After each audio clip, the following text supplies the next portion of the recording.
Hello everyone, welcome back to my YouTube channel. So today I wanted to do a brief rundown of something that I use quite often, that is Google Forms. And we find Google Forms under Google Drive.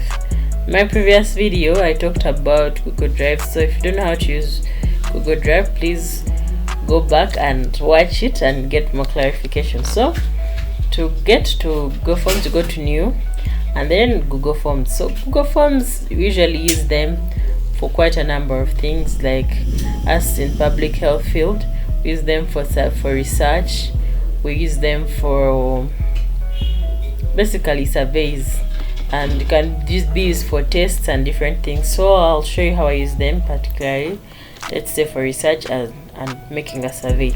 So in this case, let's say this is the title of your form. Let's say and do research about condom use. So let's say I give my title condom use.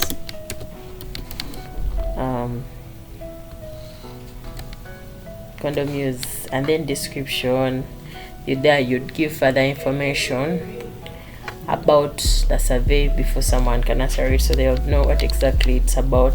Let's say condom use in a university setting.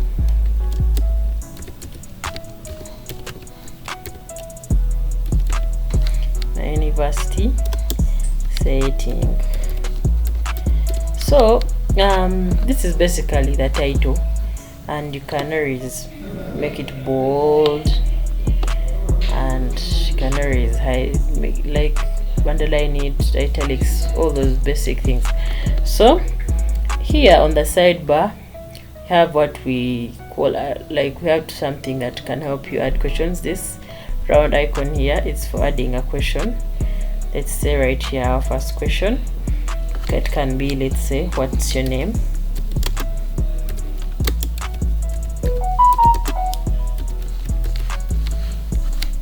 So that you can get the name of the participant. Then I can decide here, you decide what the answer is going to be, like. It can be a short answer, because if it's a name, ideally no one has a name that is like 4 paragraphs, so it would be a short answer. It can be in paragraph form depending on what the question states. It can be a multiple choice question, or checkboxes, or drop down, or you can upload a file in case it's like you want someone to add like an image or a CV or a file to the question that has been asked, or you wanted them to upload an information in terms of a photo or a PDF. So let's say now we go to the next question. As you've seen, add question, and then our next question is, let's say, gender.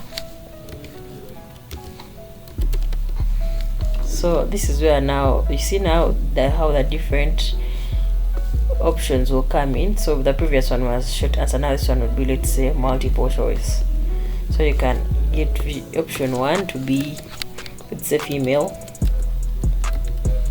and then add an option, let's say, male. That was given automatically because that's something that can be auto-generated, is quite common. And let's say you want to add others, like you give someone the option to add something else on how they would want to identify, maybe identify as a tree, something like that.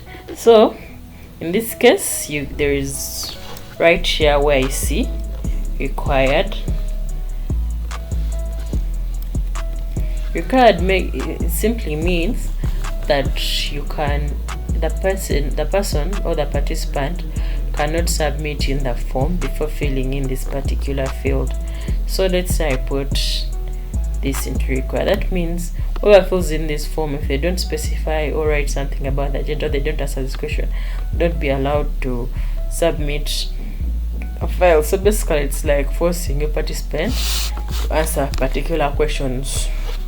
Let's say now I'll show you how to, now this is import questions. It's a way of I'll show you how it works. So let's say you have questions pre-typed, let's say in your previous document. Let's say this one, like this. I can always import questions from there and add them to my previous form. That's basically how that works. Then for this is for a title. Let's say you have something else that you want to add. Let's say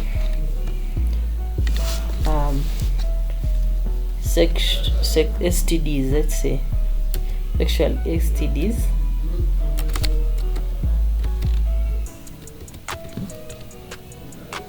So this is something under condom use, but then it's like a different part of this. So it's in a way to describe something that, or the different questions that are going to be in the next part of the form.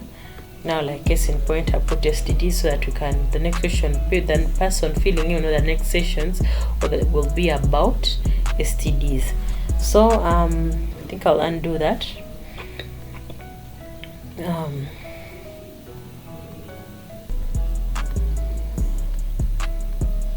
And then I'll show you how adding an image works. So as I was saying, for images, I would, let's say, come to this, upload an image, add image. So you can get an image from anywhere, from your own webcam. You can use a URL. You can get photos from your drive. This is from my drive, or different images. You can get a Google image and add it to it. So I'll just use an image that I already have, and I'll drag it to it.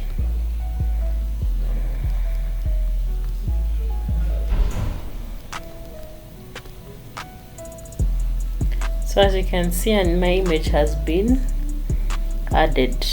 So I can use this, let's say condom types, and then this can be used in case you want to, let's say, ask someone about what you want, some inquiries about the image. Okay, let's say ask a question as what do you think, what do you think about the above types of condoms? So then someone can, let's say, use paragraph for a long answer, or you can give them multiple choices, but let's use a paragraph. And then that's basically what image it does. Video, same thing, just like we've done with the photo image. You add, upload, something. Then there is this helps you add a section. Sections help you in this way. When you have a form or a survey, sometimes you have very many questions, like 27 or 8, 28 or 30 or even more or less. So if you have quite a number, it's going to be tedious for someone to look at that form and it has 27 questions, and they'll be discouraged to answer them. But when they are broken down into different sections, they'll be encouraged to press next and see the next question, answer like 5. So ideally your section shouldn't have more than 5 or 6 for it to be a bit more pleasant and for someone not to be as discouraged when they're answering it. So this would be my next section. Let's to talk about risks of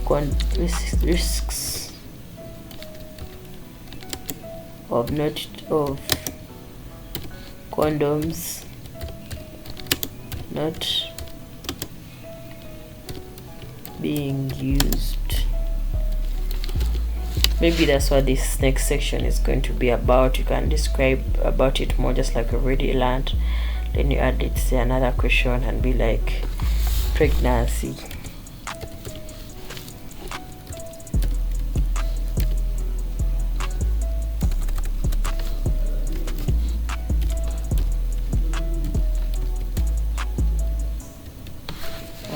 Then you can do this.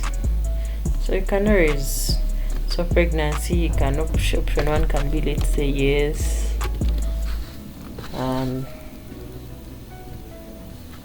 option 2 can be maybe,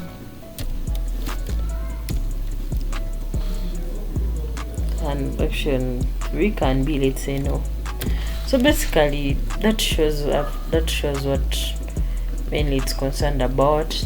Maybe up here you can change scan. It's basically for editing things like the font, the style. Though style would rather keep it the same, because if you choose this style like this, it would be a bit tricky and not really legible for most people who are answering. You can change the color, let's say blue or green, or if you want it brighter, you can also change the background.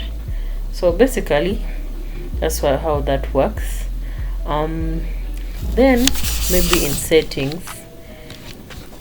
settings there you can go to the responses.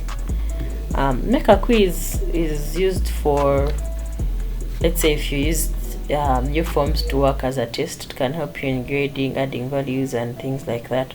But since I'm not using that, I'm trying to show you how to do a survey. That will not be something I'm using quite often. So right now under responses,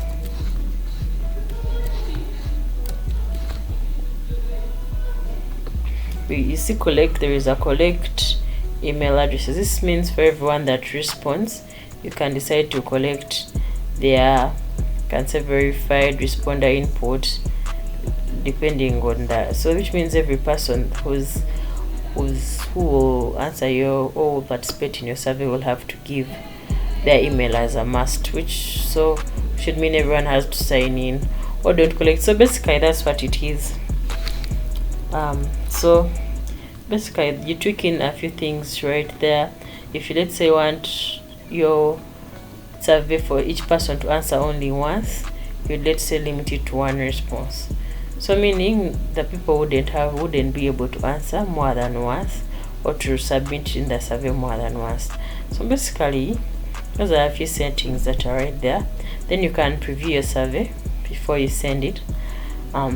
So for example, and here I would have to let's say, you see what the survey looks like. You get the opportunity to see what your survey looks like.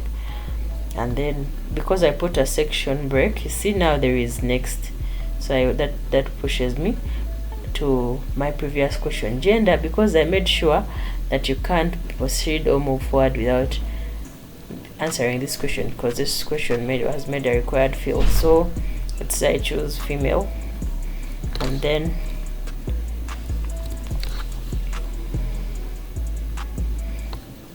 go back.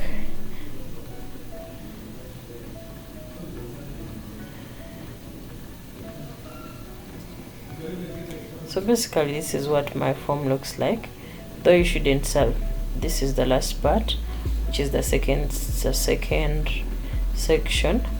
You shouldn't submit. If you submit, it works as a real form already. So your data will, this trial thing you're doing maybe end up in your data, and your data may not be as accurate. So literally cancel or close that bar.